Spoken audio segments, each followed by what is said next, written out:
Hey guys, check out this beautiful hibiscus plant. This is a Roselle Hibiscus. I grew it on my balcony in a single pot.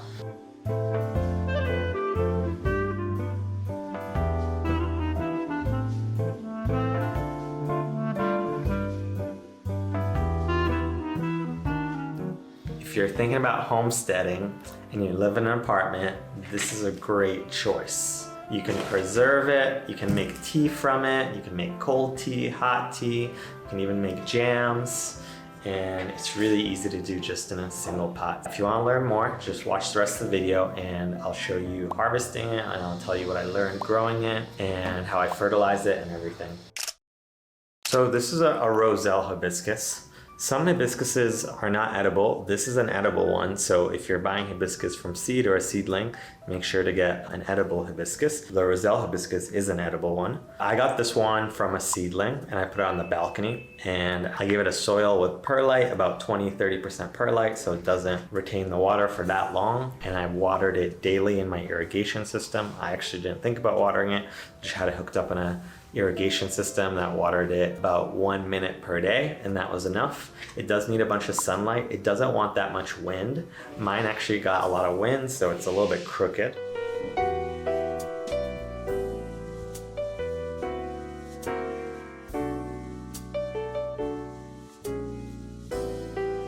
When it gets about 8 inches, you're actually supposed to cut it here so it gets bushier. I missed my opportunity to do that, so I have to do it later because right now I don't want to stress out the plant. It's creating flowers, so I want to wait to do that. But if you catch yours early, you want to cut it right here. For fertilizing, I gave it a 10-10-10 fertilizer about once every 2 weeks. Hibiscus tend to be nutrient hungry, so they do need that fertilizer. I also gave it banana water, which is, some people say is a gardener's myth. I think it works. So what I did with the banana water is I put banana slices in hot water and I wait for it to cool down, and I do a mixture with water and I pour it in here. I've done that maybe about 2 or 3 times, and I did notice it helped. Before, my leaves were a little bit brown and brittle, and the banana water I think really worked. This grew to this size only in about 2-3 months, so it's great. I mean, this is really fun that it grew this fast. It already produced all these flowers, and these flowers are really beautiful. They only open up once and then they shrivel up like this, so they're only open up for that day, and this flower falls off, and then what you get here is a calyx, and this is just this outside area. And after the flower falls out, about 7 to 10 days later, this here starts to swell, it starts to become a deeper red, and then it's ready for harvesting. And these really want to be harvested, so then you get more flowers and you get more production. And that's what I'm going to do a little bit later in this video.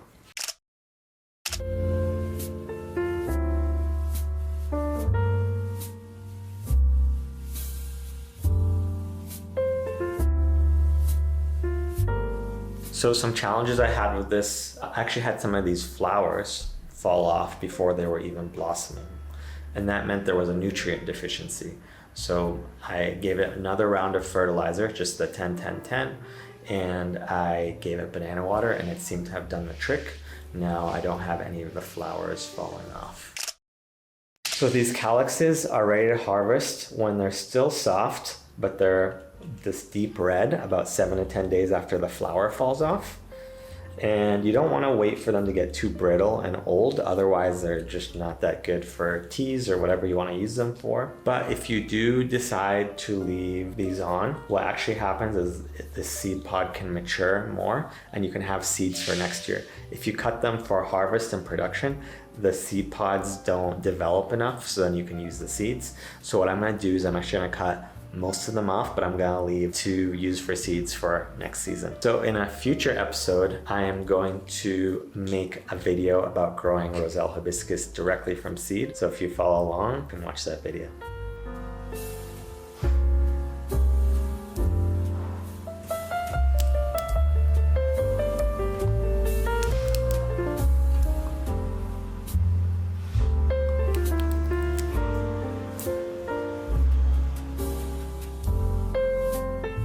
Now I'm gonna harvest this, and I'll have to dehydrate the hibiscus that I harvest. And I don't have a dehydrator at home, and I don't plan to buy one. This is kind of the thing of having an apartment and not having huge production.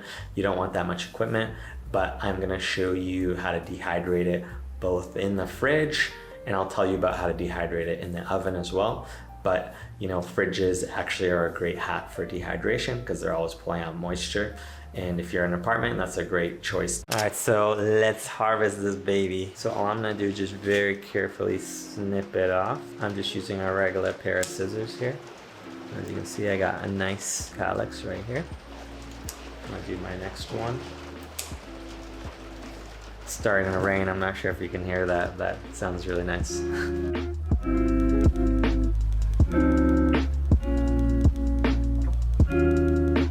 Okay, so I harvested these. As you can see here, just on the stem, there's all these little buds that are just ready to go. And harvesting them is gonna give these buds a chance to grow as well.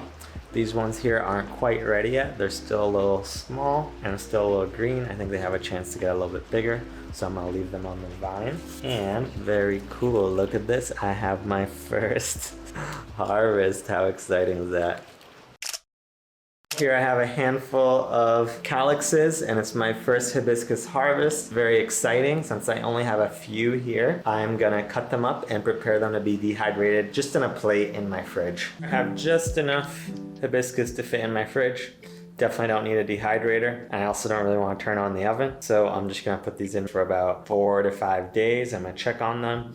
And the fridge just naturally sucks up moisture, so it's a real good dehydrator hack. And once these are all nice and dry and all the moisture is sucked out of them, I actually might just leave them in the sun for like an hour or two more, and then I'll put them in a jar, and I'll probably pretty quickly use them because there's not that much. One day, I can't wait to have a whole basket full of these. Right now, I can really just enjoy having a handful and sharing it with some friends. There are some advantages, of course, of being in an apartment in the city. I'm excited to share this tiny batch of Roselle Hibiscus. And of course, I'm gonna have more on the way. I'm expecting maybe about 3 or 4 times as much as this from my plant. And I'll probably just create another plant from it so then I can have another pot and double the production. Space is the main consideration. So yeah, this is it. I'm gonna put it in the fridge right now. And in a future episode, I'll show you what you can make with these. So making cold tea, making hot tea, making kombucha, of course. I don't think I have enough to make a jam, but I'll see what else I can cook up to make with these. So thanks for watching, guys,